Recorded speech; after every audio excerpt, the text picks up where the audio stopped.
everyone, and thank you for joining us here on the Recruitment Roundup podcast, which is brought to you by BMS Performance. For those of you that are joining us for the first time, BMS Performance is a specialist sales and marketing recruitment consultancy. For the last 30 years, we've been helping businesses across the UK recruit for vacancies at every level. I'm your host, Mike Leather, and every week I'll be joined by a new guest where we'll get stuck into the latest trends in regards to recruitment. We'll talk about insights, we share ideas, we share experiences, and ultimately we look to provide value to fundamentally help you, whether or not you're a hiring manager, a business leader, or part of an internal talent team, to recruit smarter, faster, and more effectively. Welcome everyone to another episode of the Recruitment Roundup podcast, brought to you by BMS Performance. I'm your host, Mike Leather, and today I'm joined by my colleague, Matt Hodgson. Matt, welcome to the show. Great to have you on. Awesome to be here. Thanks so much, Mike. Really excited to be a part of it, and I've enjoyed the series so far. I'll admit I haven't listened to all of them. I'm sorry, mate, but I've listened to a few and found it great. So pleased to be here. Brilliant, excellent, great to have you on. This is episode 9, so there's a bit of catching up for you to do. Okay, I would say there's a few episodes there to catch up. Honeymoon listening for me later this year. As a way of as introduction as customary now on the podcast, give a bit of information, Matt, about yourself, what you do at BMS, how you got into the world of recruitment in the first place. Yeah, for sure. So I'm in my 11th. I've done 11 years. I'm in my 12th year with the company. Once you get to double figures, it's easy to forget how long you've been here. It's a 12th year with the company. Joined as a sort of post-recession wave of recruitment back in 2011. Worked for our graduate division in its infancy. Would love to have said that I was a key force in driving the growth of that division to the beast that it is now. That'd probably be overstating my impact, to be honest with you, with the quality of some of my cold calls. But I've done a few different jobs for us since then. So carried on in the graduate division, was lucky enough to relocate to London with the business in 2013, shifted divisions in 2014 to the sales recruitment team that was growing out of London, and have been with that team since. Have done different jobs within that team, but now running the sales team here in London, who are basically filling vacancies for companies in the heart of the capital.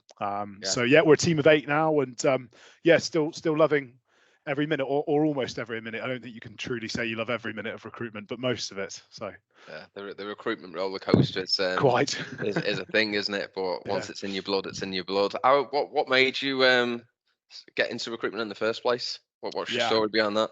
Yeah. So I the only professional, white collar job I've ever had, really. I served tables, worked in B&Bs and stuff like that, worked in a chippy beforehand, so no real transferable skills. But after university, the economy wasn't exactly flush with job opportunities. I'd studied environmental services, like I say, and couldn't really find a route into a career that I wanted, or really get that many interviews, to be honest, when I left university in that kind of world. So a couple of mates had already explored the world of sales, made an application to a couple of roles, got invited to a BMS assessment day, and it's not quite the end of the story. I should tell the bit in the middle because it is kind of funny, but they thought I did all right on the assessment day. My first boss, passed. Was graded an A star, our top grading, as we know. Just drop that one in there casually. Don't know if I still would be. The top 1%ers. Anyway, I got sent out to one job opportunity for a job selling pens, covering Swindon, Bath, and Bristol, where I was based, and didn't get past first interview because the interviewer said Matt has all the right answers, but he's can only be described as beige. So. Wow. So anyway, clearly that was the skill set or the personality that BMS was looking for, because my next interview was to be a BDE for us in Coventry. I said yes. Didn't really know what I was letting myself in for. But yeah, loved it, and eventually found, or relatively quickly found, that the job was actually quite well suited to my personality, even if I didn't know that I was going to be perfectly suited to the job. So yeah, excellent. And what is the world of London sales recruitment like at the moment? How would you yeah, describe it? yeah. It's one of those topics you could bang on about for hours, and I often do. But I suppose the simple answer is that we're in a engine of the UK economy down here in London, that is a huge part of what the whole country does. So there is always a demand for staff to do everything from pulling pints in the pub downstairs to filling sales vacancy, or doing sales for a business. If we look at sales as a specific focus, though, you've got such a high concentration of companies in everything from media to software, professional services, and then all of the more traditional markets, the construction sales reps as well, who are building the towers that everybody's sat in working. So there's a real high demand consistently in London. And I would think I'd be pretty accurate in saying that the capital is at the sharp end of one of the things that I'll keep coming back to, and we're going to keep coming back to today, which is the lack of staff, and the kind of deep-seated talent shortage that we've got in the UK. So how does that play into what we do as BMS? Well, it means that getting access to new business and getting access to business from our clients isn't easy, because of current economic situations, but it's not disastrous, and it's certainly not our biggest problem. Talent shortages are by far and away the thing that find their way into our inbox and onto the calls that we have day to day as being the biggest challenge. Totally agree. With all of that, even from my end, from outside of London, and that's the sales team that I manage. We cover everywhere outside of London, essentially for core business field sales roles, and we've seen exactly the same market conditions. Of a brief overview, Matt, what types of vacancies do your team work on? This is more for the audience, so they can get a steer for the types of roles you're working on, and that I guess will shape some of the conversation that we're having as well. Good question as well. So geographically speaking, 95% of the vacancies that we fill in our team of 8 in London are in zones 1 or zones 2 of London. The majority of jobs, as it's a very relevant topic of conversation these days, are hybrid roles. So they are people who are based in office 2 or 3 days a week, with a very small but increasing majority of companies who are going back to 5 days a week, which might be for another podcast, I think, to get into that. But in terms of the sectors, similar to the ones that I mentioned earlier today. So the technology marketplace is a huge engine, a great part of our UK economy, but a great export for the UK as well, that does see continual investment and creates demand for staff. The professional services landscape, so consultancies, accounting providers, legal services providers, training providers, businesses like that. And then the media, advertising and events economy, which is absolutely huge.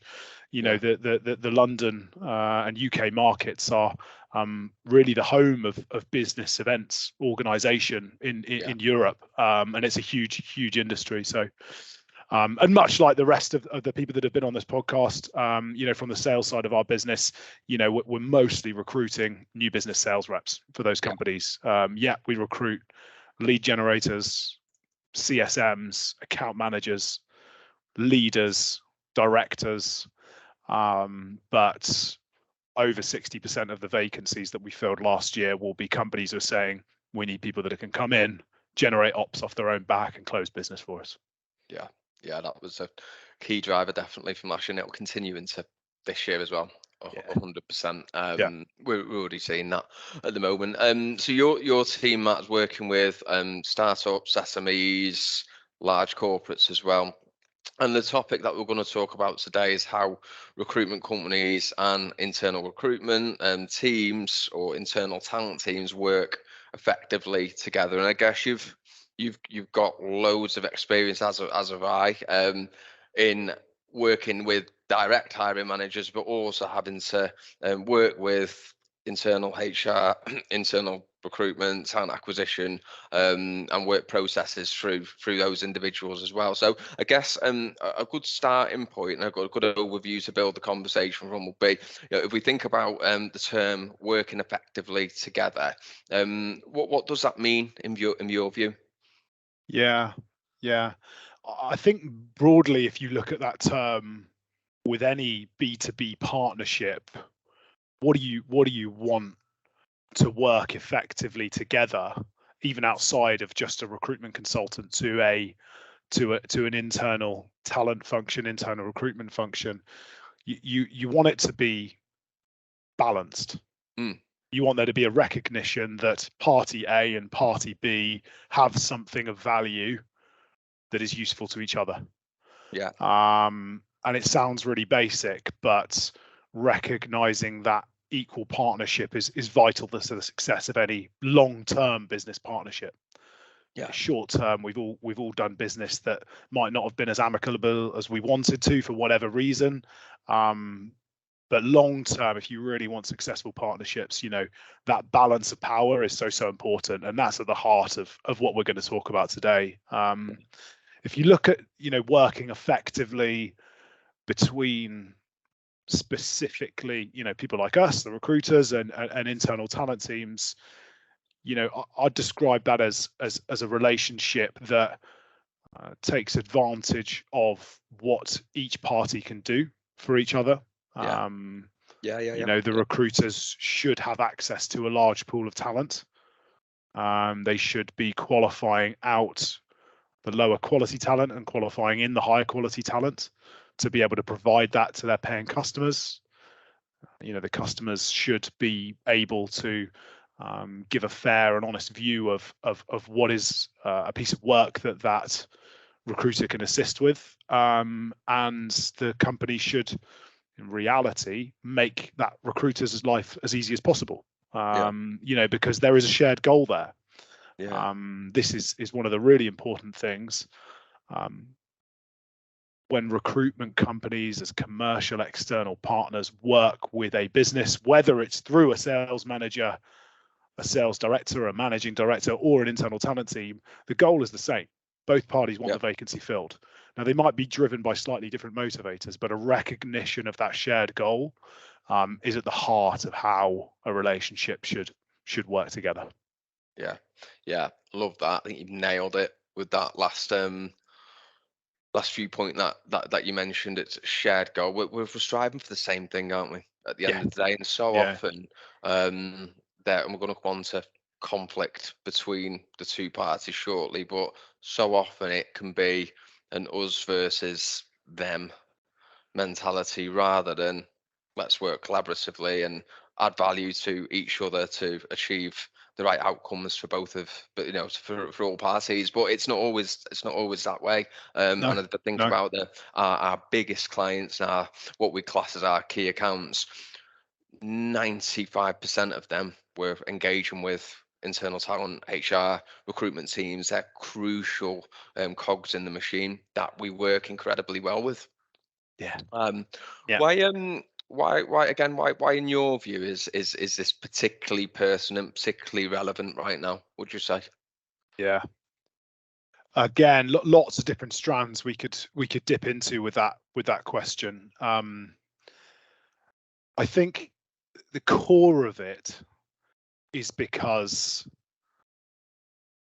both parties will continue to need each other over the coming midterm, in my opinion. So let's say midterm, I mean 2 years to 5 years. Okay. Why do I say that? The UK is understaffed. you know, we have big problems with productivity in the United Kingdom. A lot of businesses are not willing to train talent, so their default is to look externally to hire people who can already do the jobs. Yeah. Not my job to look at the productivity of the UK economy, but if a company cannot make the time to train and invest into developing talent, whether that be in any part of their organization, they got to look outside. Yeah. And the volume of people in the UK is not increasing at a rapid rate and is going to show a trend to decreasing over the next 20 years. Yeah. The volume of talent that is looking for jobs actively, driven by unemployment, is not showing any signs of improvement. And inactivity in the UK economy off the back of the pandemic is still pretty high. Economic inactivity of people who've left the workforce. So this is creating a diminishing pool of talent.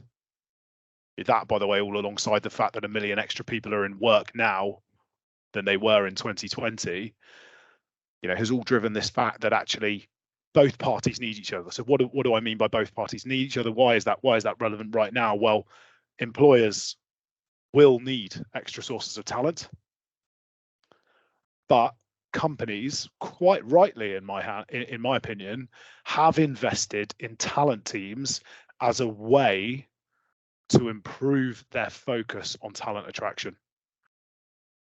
Whether that be by improving candidate experience through the interview process, improving their employer brand, improving the volume of applicants they've got access to, improving their adherence to their DE&I objectives. Yeah.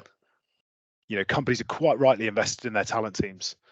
And as a result, recruiters need the talent teams. They need those partners, and both parties need each other. So why is it relevant right now? Well, there's going to be a demand for one another's services. As a crude bit of analysis, I had a look at every vacancy that we filled, not every vacancy, sorry, a portion of vacancies that we filled last year, and saw that 76% of vacancies that we filled had a talent person from human resources, internal recruitment, internal talent acquisition at one or more stages of interview. Yeah, which is so pretty interesting to say. Let's be honest. At least, yeah. Yes, sorry to cut you off, Mike. Let's be honest with one another. Recruiters would rather that the internal competition at businesses was not there. Yeah. We'd all rather we were dealing direct with line managers, managing directors. And I think vice versa, certainly from the companies that I talk to, that at the same time, talent acquisition teams would rather they weren't being pestered by annoying recruiters every single day with stupid haircuts and average CVs that they're spamming into the inbox. Yeah. But both exist. And both can work harmoniously, as we will talk to each other. But yeah, I think it is going to become a reality, particularly for the recruitment consultants, that talent is not going anywhere as a function for a business, talent acquisition, that is.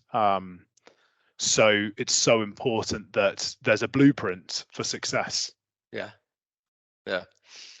There's loads for me to dig into there from what you've said.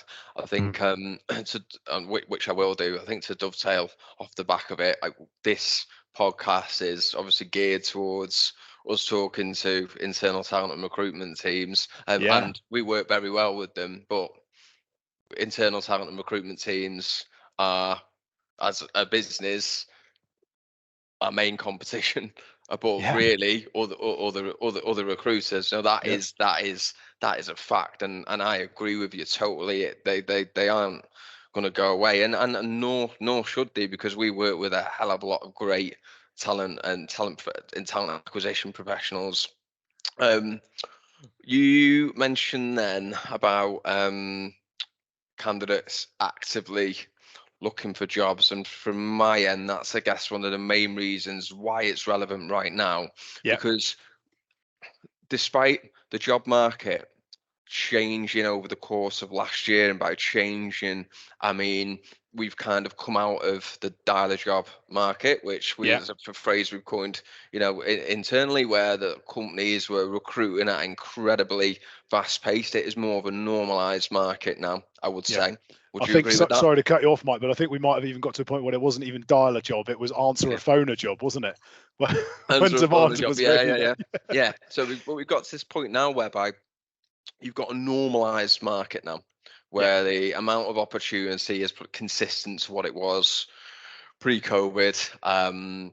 But the candidate market hasn't really changed. All last year, it was uber candidate driven. There was a decline in the amount of people applying for adverts. Yeah. And then when we were working with internal talent, the ones that were working with an internal talent HR recruitment teams, it was to access a broader pool of talent, because there's definitely a segment of the candidate marketplace, and you'll be able to talk about this in greater detail than I, that they would rather apply for a job through a recruiter than go direct to a company for a huge variety of reasons. So Yep. working with recruiters and working well with recruiters essentially means access to a larger talent pool, because there'll be always people that you can't get access to, but equally there'll be candidates that go directly to employers as well who don't like Yeah. recruiters. Yeah, So yeah. I think there's always a balance of both, yeah, definitely, and it depends upon the drivers of the job seeker. Is the individual in a privileged position and looking to test the market with what are the best opportunities out there for them right now? Do they want to go from earning 100K in OTE to earning 150K in OTE over the course of the next 2 years? Or are they out of work? Yeah. Have they been made redundant? And the drivers between those two things change how people treat their job search, how open they are to responding to a LinkedIn message, whether that be from an internal talent person or a recruiter, or how keen they are to click apply on that job on LinkedIn or CV Library and actually just raise their hand and say, hey, I don't just want to go to one interview, I want to go to 5. Yeah, especially if that internal, if the person that they've been engaged with is working for one of their competitors, they're going to respond to that and think, Yeah. oh, they're in my industry. What happens if that just so happens to get back to my boss? Great point. Yeah. But equally as well, I would also argue, and this might be a controversial point, that candidates are going to be more open and honest with us as their appointed recruitment consultant about where they're up to in the job search, what the salary expectations are, what X company needs to be able to offer them to recruit them, than they are directly to the employer, the company interviewing with themselves. And that might be a bit of a controversial point, but it's based on experience and what we tend to say and what I've seen over my years of experience in recruitment.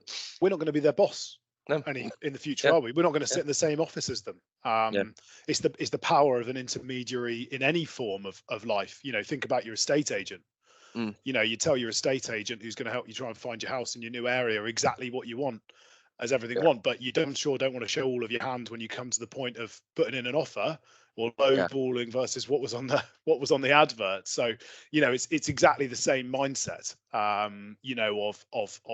Of acting as an intermediary. You should, if you're doing your job, be able to help that individual to feel confidence in you as somebody who can hold on to valuable information, understand their challenges.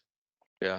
You mentioned the word EVP as well, employee value proposition, and reasons to why that's relevant right now as to why recruiters and internal talent should be working effectively together. Talk a bit more about that. How can recruiters and help enhance and increase the reach of an EVP? Yeah, so EVPs become a conversation and a subject matter that companies are keen to invest more in, because their reputation to their customers is clearly vital, but their reputation to the business community, their reputation as a potential place for hundreds, thousands of people to work, Yeah. is vital to the success of their business. Now, what that means for most companies, and Mike, it might be interesting to hear what you and your team are hearing as well. Yeah. But companies want to strive to offer a smooth, communicative, efficient chance to interview with them. Yeah. And they want to do that because they want the reputation, whether that person says yes or no to an offer or is declined or accepted to move forward, to remain positive. Yeah. And it's also important outside of their reputation as an employer, but just for a reputation as to how they are dealt with as a company. Yeah, 100%. For any supplier, that people have positive experiences with them. Yeah. And we don't want to get too caught up, but the power of LinkedIn is that people have a chance to voice their opinion. The power of Glassdoor, the power of any online review service is that an individual can go on and give their opinion about a business no matter what way they were interacting with that company. Yeah. And companies are quite rightly willing to invest time and money in their reputation. So talent is a really, really pressured part of that, because more people are a no than a yes for the majority of vacancies that get filled in any part of the economy. So you've got to be able to manage that cycle. Sorry, say again, Mike. Sorry to interrupt, Matt. Just on that point, from our perspective, the same work does go into a no as it does to a yes as well. I just thought I'd just throw that in, a little shameless plug there. Yeah, you're totally right. You're totally right. Hey, and we roll the dice with that. That's that we signed up for that the day we signed the contract to join the company. Absolutely. We're okay with it, but it doesn't mean that it's not time consuming. And how does that then play into a recruitment company's partnership with an employer? Well, okay, let's come back to that core point of we are a provider of a volume of candidates. But we can be an extension, or we are an extension of your brand. Yeah. Even 100%. for those candidates who we talk to about your company and they say no, they have had an experience of your talent attraction process, because they have been propositioned by BMS or by any other recruiter about that. And it's important that is something that is being, that reputation, that EVP is being represented in the right way. Yeah. Also, I think I agree with all your points, but I think to add to that as well, if you're, we understand a lot of the pressures of internal recruitment teams and talent acquisition managers. Sales might not be their only type of role that they're recruiting for. It could be a huge range of roles, and then for being able to deliver that candidate experience consistently to every single candidate is a challenge. And also, there's going to be an amount of reach that they can have into the talent pool. Not every great candidate who is going to be a fit for their job will know about them at the moment, and that's where a recruiter can help get that brand out to a wider pool of talent to make fundamentally more people know about them, which would drive more response through to their adverts, either directly or indirectly. Historically as well, because we touched on the word conflict. I think seemingly that there has seemingly been conflict between recruiters and internal talent teams as well. Why has that been in your opinion? Because we've experienced that a bit. You will have, I have, where the relationship isn't all singing or dancing. It's not a partnership. Like, why has that been in your experience? Yeah, we have to assume that at one point that wasn't the case. It was probably a long time ago. Yeah. When the concept of an external recruitment partner was still in its infancy. That automatic objection that lots of us get, lots of our sales reps get, of we don't use agency, or We do all of our recruitment internally. We got enough candidates already. Thanks very much. We don't need to deal with you right now. You know, those objections have come from somewhere. Yeah.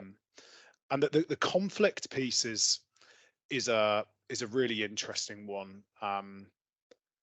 I think recruitment consultants are in essence salespeople. Yeah. When you boil it down, you know, not every single recruitment consultant does the same job as the company next door, but largely speaking, they're finding companies, they're finding candidates, and they're trying to find the most efficient way to put those two things together. I think it's no surprise that the recruitment industry is a pressured one. Yeah. You know, we live and die in a tight margin industry by our volumes to a certain extent. You know, once a recruitment company gets past 1, 2, 3, 4 employees, it becomes a volume based operation to a certain extent. Yeah. And managers are paid within recruitment companies to drive those volumes. That's how these companies, that's how BMS scales, that's how Michael Page scales, that's how anybody else scales. So why does that create conflict? Well, as individuals, creative or not, we push, we find ways to make things happen with our customers. You know, and as we mentioned at the start, you know, as recruiters, we would ideally be dealing with the line managers because we can have a relationship, we can use our sales skills, we can use our investigation skills and our analytical skills to be able to affect that decision directly rather than having going through somebody else. So taking that risk to go straight to a line manager might feel like a good risk worth taking as a recruiter, but it isn't always that harmonious to do it when the talent person has a remit to manage that process internally. I think if you look at the ownership of candidates as well, I think a lot of recruiters in their terms of business will have a 1-year ownership of candidates after they have been submitted. And sometimes, you know, without any malice, you know, an individual who interviewed, was referred by a recruiter, can end up being recruited by an organization further down the line. And in the majority of cases, you know, it can be a completely honest mistake. But I think often how recruitment companies handle that process, submitting invoices without any prior communication, a lack of empathy for that, you know, can play into a negative feeling.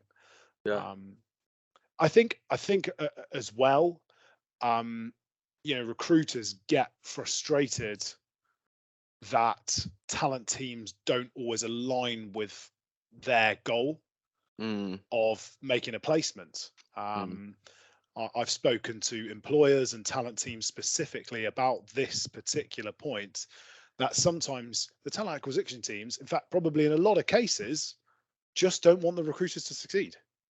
They do not want that person to fill the vacancy that they are working on as well. And that's perfectly legitimate. They're paid to do that as well. Why would they want the recruiters to do it instead of them? That's their bread and butter. That's against their target, you know? They often think, there's definitely a conception with some relationships that the recruiter who fills the vacancy is essentially removing the purpose of the internal recruitment person's job in effect, and doing them out of a job, which you know, and the recruiters think they've been, you know, hard done by, they've not had a chance to add value into an organization, and the talent person sits there thinking, hypothetically, this recruiter might have done a better job than me in terms of finding the candidate. You know, and there's a natural misalignment of what those individuals are trying to achieve.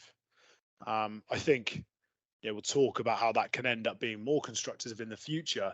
But as a route to that natural conflict, that competition between two parties is at the essence of why it doesn't always work out as being a nice, friendly relationship. Comes back to communication, doesn't it? Everything comes back to communication.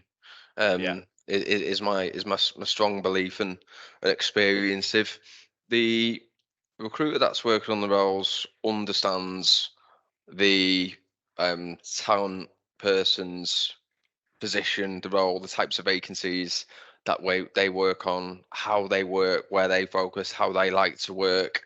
And then both parties are building a relationship based on agreements. So we work this way, this is how we work, and then clarity on both sides.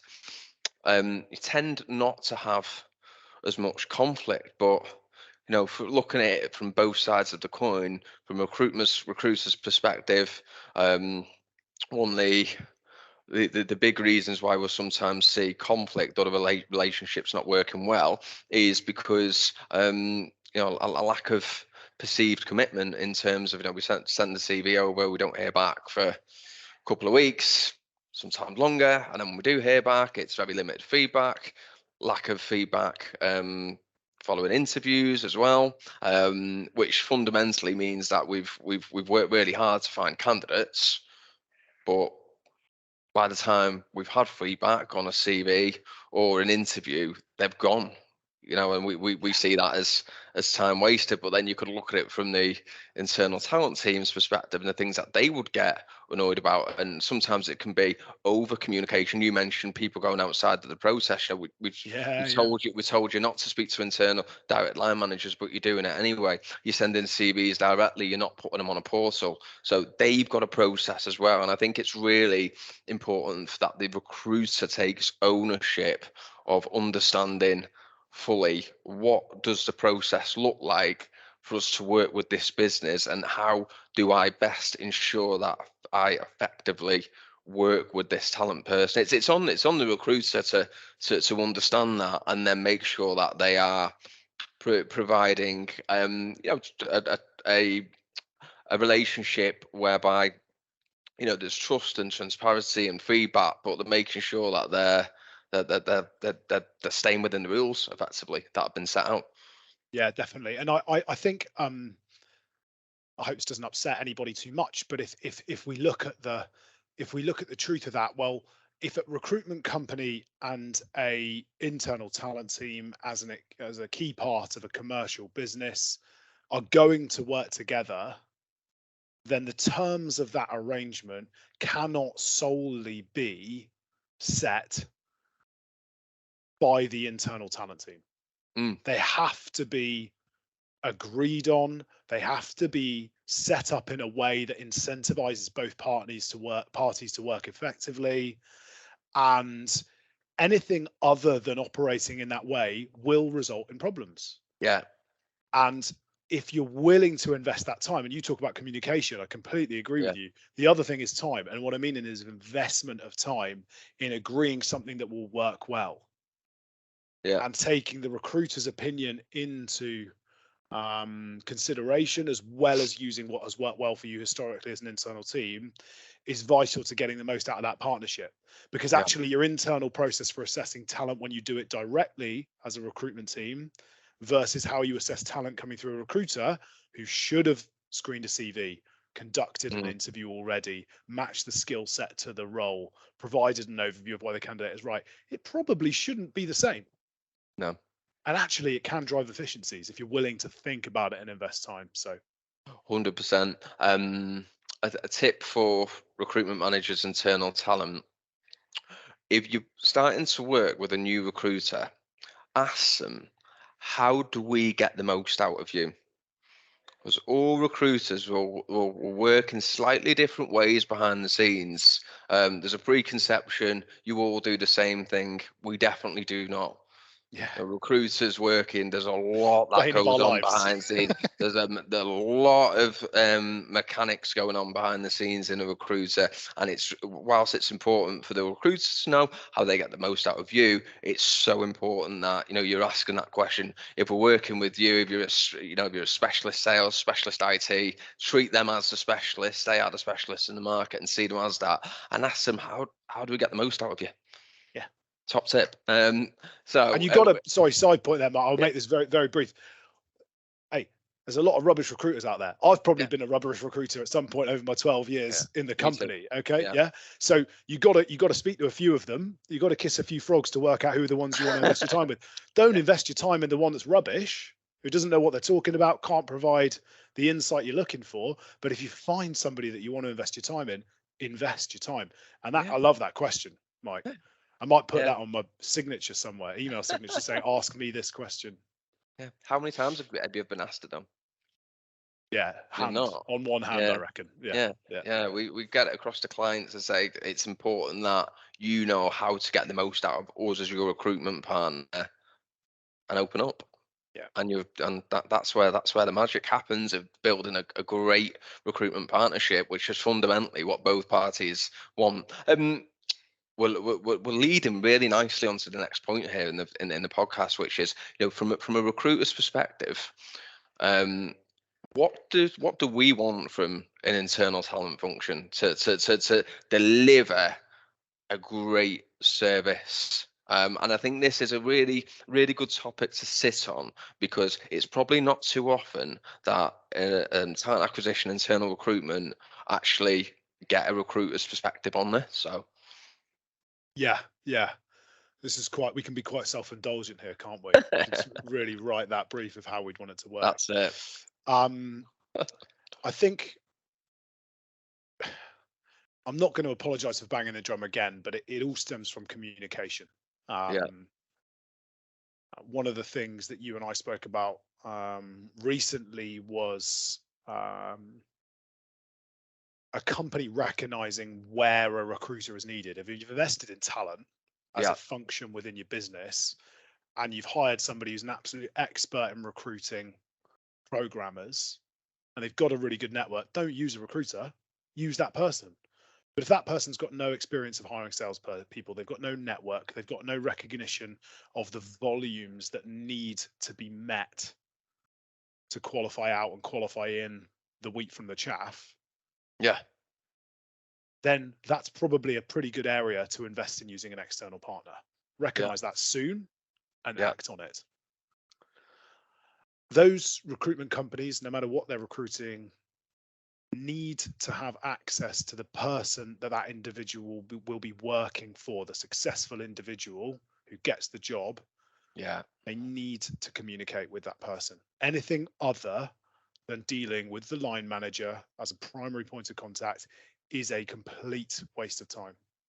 Why is that important, Matt? Just again, because there'll be internal talent people think, well, why? You send CVs through us, we come back to you, but from our side, why do we need that access?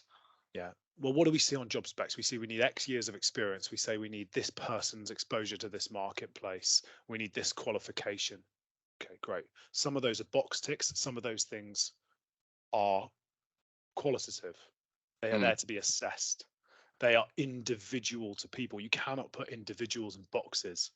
Everybody who has 3 years B2B sales experience selling to the banking and finance industry in central London is not automatically the same. There are nuances to the individual, and there are nuances to the sales manager, or alternatively, the project manager who runs the programming team, that needs to be discussed in a human-to-human conversation, not written in email, not written in a job description. And I suppose as a slightly broader point, discussion breeds deeper understanding. That is only a good thing for everybody. Let's come back to shared objectives. If you're engaging a recruiter, okay, you are recognizing the fact that vacancy needs to be filled. It's an urgent thing that needs to happen. So invest that time effectively, communicate, bring ideas to the table from both sides, and you will get quicker outcomes. You'll get better outcomes as well. And you'll waste less time interviewing people who, after the interview, think, nah, as soon as he sat down within 5 minutes, I knew they weren't the right personality fit for the team. But we never spoke to the hiring manager, so we never knew what type of characteristics were going to fit with that individual. Sorry to cut you off there, Mike. I was just going to take this advantage to list a few other things as well. Go for it. I think CVs are not something that the world needs to rely on, in my opinion, but unfortunately they are baked into the recruitment process. If you're going to submit CVs, if that's going to be part of your process, remember the recruiter is an extension of your EVP, of your employer brand. And as a result, you need to commit to give timely feedback. Holding yourself to an account of 24 hours, 36 hours, no real need for it to be any more than that, is a really, really good goal. I think documentation, information, insight, job descriptions, benefits packs, all of which millennials, Gen Z require to make their decision on the job they want next. Yeah. You know, they need this extra information to confirm that it's right for them. Have that all ready to go before you actually pull the trigger on going live with the vacancy, whether it's direct or whether it's through the recruiter. And I think that the last thing is that honesty, that transparency piece. It's there'll be people listening to this, hopefully, they'll be sat there thinking, well, I am honest with my recruiters. I am transparent. Yeah, definitely there are. There's some great examples of talent teams working with external partners. There's some terrible examples as well. Yeah. You know, unfortunately, I've heard stories not miles away of profiles of recruiters not being submitted to line managers. And that individual actually being a fantastic fit for the job that they were submitted for. You know, who wins there? Absolutely. Why weren't they submitted in that specific example? Yeah, it's a hard one, because you know that the conversation was had openly and it was moved past, and it was something that, you know, I was an observer of, not that close to myself, but there was a perception that the CV wasn't right. But I think that the skill set was pretty quickly highlighted by the hiring manager, that it was going to be a good fit. So, you know, one might have guessed that individual in the talent and recruitment team might have had skin in the game on their side. Yeah. The transparency and trust is arguably the most important point of all, because if you're working with a recruitment partner that you have selected out of a pool of several when you might have gone through a tender process, and you believe in their proposition and what they do, then logic would dictate that you also have lots of confidence in their ability to assess the caliber of a salesperson. So it always strikes me when we send a CV and it's just because they don't like what they see on paper, and that's where the trust piece comes in for me as well.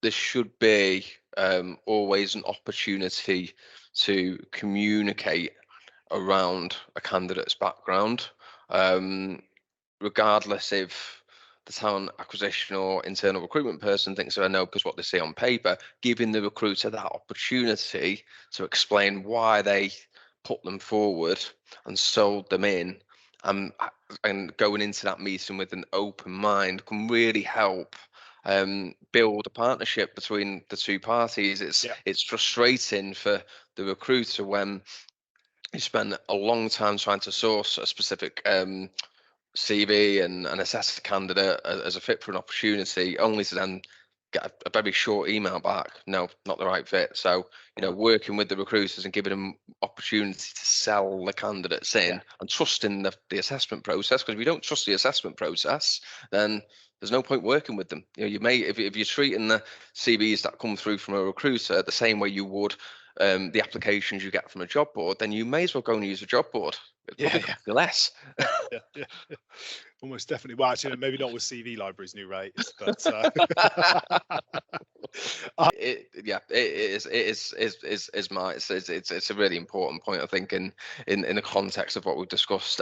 Matt, if you think about companies that you are working with at the moment, you have worked with, what examples could you give to the audience, and maybe some curious internal talent teams that are listening to this, of what good looks like in terms of an effective relationship between recruiters and internal talent teams? Yeah, definitely. I got a sort of non-client example, but something that I heard anecdotally through a friend of a friend. earlier this week when we were talking about talent attraction, and it's a big tech company south of the UK, and their talent function was 28 people at one point at the back end of last year, and tech industry has experienced the sharp end of the layoffs that are affecting the global economy, and talent has been a function that has suffered as a result of that. Worldwide, talent people have been let go significantly in that period of time. So their talent team dropped down to 7. However, their budget for using external partners didn't change. Okay, didn't change at all. So the same 7 people who were 28 previously, 25% of what they were before, were asked to do the same amount of work. And the reason why I highlight this is because they had a real specific goal to drive DE and I hires within their business. It was a wider directive to recognize that maybe they hadn't done enough in that area previously. They wanted to promote equality of opportunity, which is a huge conversation with a lot of businesses in the UK, and they wanted to improve the diversity of shortlists and ultimately hires through the organization. So they activated a policy to use external recruiters specifically to help achieve that.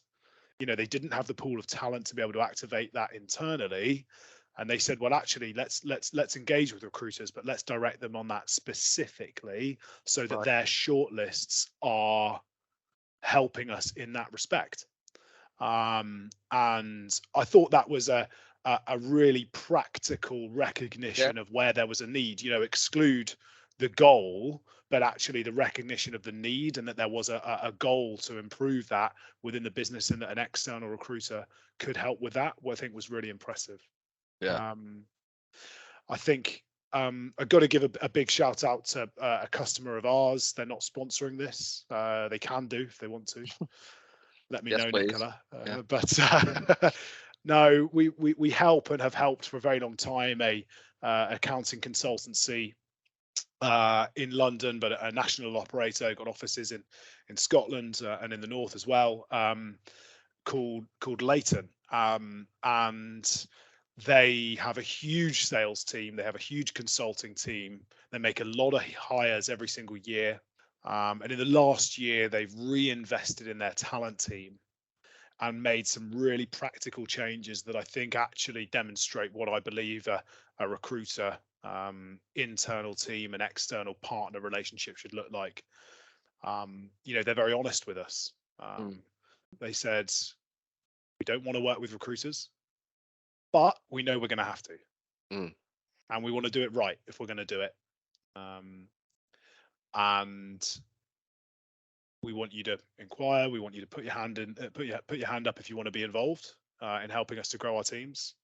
So everybody responded. They went through an audit process, an assessment process, met with the suppliers, selected the people that could help them in every area of the business in which they might hire at some point. So they have a London sales partner, a North sales partner. They have a London consulting partner, a North consulting partner. And when a vacancy comes up in that team, they don't automatically go to the recruiter, but they say, can we fill this based on how busy we are now? Yes, no. And then as a result of that, if it's a no, they then go to the external partner. That's a really good example. To use it. Sorry to interrupt you there, Matt. Carry on. No. Yeah. The cherry on top is that they want that recruiter to fill the vacancy. The business wants that internal talent team to fill vacancies as quickly as possible. So the internal talent team have said, well, if we're going to give it externally, let's get that recruiter bought in. Let's give them everything they need, access to the line managers. Let's pay them a fair fee that recognizes the balance of work. Let's make their lives as easy as possible, and let's say to them it's theirs. So we have that work exclusively when we have work. Now, as a result, we get access to way less vacancies than we did in 2021 with them, but we know we're going to fill them. Yeah. And when we get a vacancy from them, I bet it becomes a real high priority vacancy because we're exclusive. They want us to fill it. They're bought into us. they're going to get the full weight of BMS's services, opposed to other opportunities where we're up against, thankfully, these are very few and far between now. We're up against 4 or 5 recruiters, and there's not really any commitment, and it's all done through Yeah. internal talent. It's Yeah. that example you've given there with Leighton is perfect for everything that we've spoken about in this podcast. Clear communication with you, Mhm. setting expectations, want us to fill the role, working with specialist recruiters, value the service and what they can bring to the table. Um, Yeah, and yeah, if you say to you say great to me, example. so who's going to get you know the majority of our time once we've got an engagement like that? Well, we got to fill it. We got to come up with the goods, so the pressure's on. Yeah. So it's, of course, it's going to get that love and attention. Um, and I think, as a kind of final point on that process, it's circling back to the point that they want to have that relationship. They're willing to invest the time in it. And I could not recommend that other companies employ a similar strategy. It doesn't have to look exactly like that, but work out where you need it. Yeah. Mike, you and I don't want all of our work to be done as a business with companies whereby there's a talent team operating. We want to have access to companies where we're recruiting directly with line managers and there is no talent. However, as we highlighted at the start, the prevalence of talent as a function has quite rightly been invested in by British businesses. And as a result, let's take advantage of what both parties can do for each other, and invest in it so that we can work as partners rather than as, Yeah, bashing heads. absolutely. Here, couldn't agree more. To finish off with, what I think this would be a nice way to finish off, to be fair. Yeah. What are 3 takeaways, 3 actionable points, or no, top 3 reasons as why an internal talent team would benefit from having an effective relationship with a specialist recruitment partner right now? There's so many. Mm, There's so many, but I think if I was gonna choose 3, I think, companies and talent teams have a huge remit. We've spoken about that today. They're not just there to be a provider of CVs. They are a voice of future talent. They're a voice of that employer brand. So, talent teams, internal recruitment departments, they should be using companies like recruiters to not only get access to a volume of candidates, which is one of the obvious benefits, but information about a specific candidate market. What are the average salaries for a job like this at the moment? yeah. What are candidates saying to you about jobs like this? What are the volumes of candidate like at this level? Use your recruitment companies who should be operating and qualifying out a volume of candidates and qualifying in a volume of candidates to give yourself that insight. Arguably, there's nobody better placed than an educated, experienced recruiter in that marketplace. Yeah. Number 2, that point there about inclusive hiring policies, offering equality of opportunity, making sure that every individual, no matter what they look like, where they come from, sexual orientation, has access to opportunities. That is going to be a real challenge for companies who've quite, commendably put this as a corporate goal. To access the volumes is going to be a challenge for them, and recruiters can help you to bridge that gap, definitely. By partnering together, there is a way that those individuals can ensure that they're getting access to those roles and help you to achieve those wider corporate goals. Lastly, it's that point that I briefly alluded to already. We're a source of volume. A company's goal when going out to market to recruit for any role should be able to qualify from as large a pool of talent as possible for that position to get down to that smallest pool of people for interview. external recruiters can help you to qualify that broad pool of talent, introduce the opportunity to a select few, present an even more select few, and pit them against the talent that has been potentially identified by the talent team internally. Yeah. To ensure that as a line manager, whether you're recruiting a marketer, an engineer, a salesperson, you're ending up with the person that's best for the job. And that is fundamentally what it is about. Yeah. And it's a great way to finish off the podcast, Matt. Isn't Thanks it for that. just, yeah. No, I no, absolutely all love good. that. I think we've Yeah. been on for just over an hour, and it feels like 10 minutes tuning up at. So thanks for that. Loved it. Great to have you on. Absolute pleasure, Mike. No, it was really good fun, and such an interesting topic, and it is such a broad part of what we do, and touches on so many areas of what we do. But yeah, exciting stuff, and I hope there's some helpful stuff in there as well. Cheers. Yeah, absolutely. So thanks everyone who's listened to this. I'll be joined next week by my colleague Natasha Holland, where we'll be delving back into the world of graduate recruitment, and hope that you can all tune in and join us again then. So that wraps up another episode of the Recruitment Roundup podcast.